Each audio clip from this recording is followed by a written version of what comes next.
पता है कि चैट जीपीटी है क्या, बट अभी भी हमें उसका रियल यूसेज नहीं पता है। मैं देखती हूँ अपने आसपास मेरे एज के इतने सारे फ्रेंड्स, मुझसे छोटे जूनियर्स और मतलब बहुत सारे कॉलेज गोइंग स्टूडेंट्स जो अभी भी चैट जीपीटी का यूज करते हैं सिर्फ कॉपी करने में, चीटिंग करने में, अपने असाइनमेंट्स को कंप्लीट करने में, जिससे उन्हें कोई नॉलेज नहीं मिलता, उन्हें कोई सेंस नहीं होता है। ये तो बस वही बात हुई जैसे हम सोशल मीडिया का यूज इंस्टाग्राम रील्स देखने के लिए करते हैं कि हम उससे हमारा फोकस रिटेंशन कम हो रहा है, हमें कुछ भी गेन नहीं हो रहा है। जबकि सोशल मीडिया कितना पावरफुल टूल है जिससे हमारी स्किल्स एनहांस हो सकती है, हमें एक्सपोजर मिल सकता है। वैसे ही चैट जीपीटी और AI is a very powerful tool जिसको यूज करके हम बहुत सारी चीजें कर सकते हैं। तो या तो बच्चे उसका सही यूज नहीं करते हैं और या उन्हें यूज करना आता नहीं है। तो इस दोनों ही चीजों को हम इस वीडियो में सॉल्व करेंगे कि कैसे हम चैट जीपीटी को अपने कॉन्सेप्ट्स को क्लियर करने के लिए यूज कर सकते हैं, उसे एक बेटर प्रॉम्प्ट देके। तो हमें कई बार ऐसा लगता है कि हम ऐसा क्या लिखे कि चैट जीपीटी एकदम एग्जैक्ट हमारी बात समझे। तो ऐसे कुछ कॉन्सेप्ट्स हम इस वीडियो में देखते हैं। तो जैसे हमें कोई कॉन्सेप्ट समझना होता है तो हम लिखते हैं व्हाट इज से कोल्ड वॉर, तो वो उससे भी एक एक्सप्लेनेशन आएगा कि क्या है, बट हमें कॉन्सेप्ट को और आसान लैंग्वेज में समझना है तो एक एक प्रॉम्प्ट है, explain me like I am a 5 year old. तो आप इसमें जो येलो है उससे वो आप ऑब्वियसली रिप्लेस कर सकते हो जो आपको समझना है।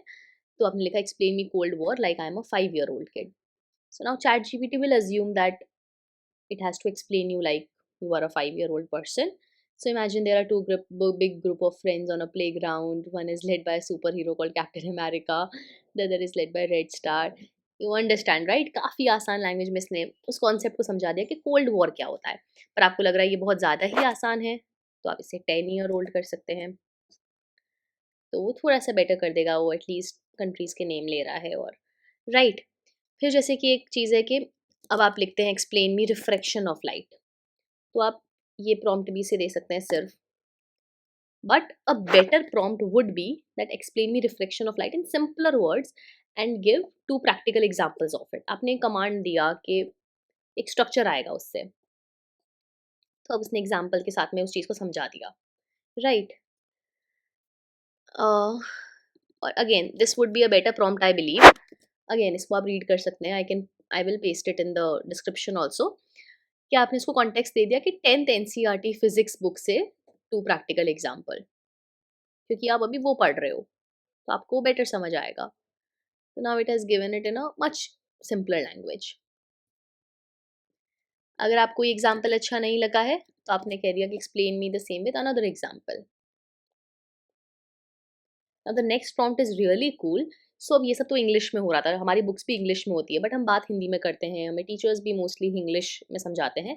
सो now this is a prompt, I saw it in Dhruv Rathee's video, I found it really interesting कि explain me in simple English language, Hindi plus English sorry, the type of language that urban Indians living in Delhi talk in, because otherwise वो हिंदी को इतना pure Hindi कर देगा कि हमें वो भी समझ नहीं आएगा। तो अब काफ़ी भाई देख, जब सूरज की रोशनी छोटी सी पानी के बूंदों में से गुजरती है तब हर बूंद के एक छोटा सा प्रिज्म की तरह काम करता है। ये सूरज की रोशनी का मोड़ देता है एंड अलग अलग रंगों में बांट देता है, जैसे कि लाल, पीला, हरा और नीला। समझ, हर रंग की रोशनी थोड़ी अलग दिशा में मुड़ती है क्योंकि उनकी लंबाई में फर्क होता है। इसे जो सौंदर्य खूबसूरती, so you get it right. था ना काफी इंटरेस्टिंग। तो यही कुछ टिप्स एंड ट्रिक्स है कि हम जितना चैट जीपीटी को बेटर, क्लियर और प्रॉम्प्ट देंगे वो उसी का उतना ही अच्छा आंसर देगा और वही उसका बेस्ट यूसेज होगा। तो ऐसे मोर टिप्स एंड ट्रिक्स और चैट जीपीटी के यूसेज को जानने के लिए stay on my channel and share it with your friends and family, क्योंकि प्यार और ज्ञान तो बांटने से ही बढ़ता है, नहीं?